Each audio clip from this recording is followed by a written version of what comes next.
رمضان المبارک کو مولا مشکل کشا علی المرتضیٰ کی شہادت عمل میں آئی تھی۔ امیر اہل سنت کی بارگاہ میں عرض ہے، ابھی آپ نے ارشاد فرمایا مولا علی مشکل کشا، تو کیا غیر خدا کو مشکل کشا کہہ سکتے ہیں؟ حالانکہ مشکلیں تو اللہ تعالیٰ ہی حل کرتا ہے، تو پھر کسی اور کو مشکل کشا کہنے کا کیا مطلب ہوا؟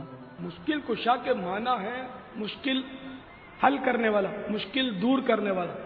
ابھی جو میں نے آپ کو کرامت مولا مشکل کشا کی سنائی، یہ کٹا ہوا ہاتھ آپ نے جوڑ دیا اللہ کی عنایت سے، تو یہ مشکل کشائی نہیں ہے تو کیا ہے؟ اللہ کی عطا سے کوئی مدد کرے، کوئی مشکل کشائی کرے، تو ہم ایک دوسرے کے مددگار ہیں، ہم ایک دوسرے کے مشکل کشا ہیں۔ میں امید کرتا ہوں کہ اگر کسی کو وسوسے ہوں گے تو ان کی بھی کاٹ ہو گئی ہوگی۔ مشکل کشا کل تک اگر نہیں کہتے تھے تو اب انشاءاللہ دھوم دھام سے اور گرج دھمک کے ساتھ کہیں گے، فیضان مشکل کشا، فیضان مشکل کشا، فیضان مشکل کشا۔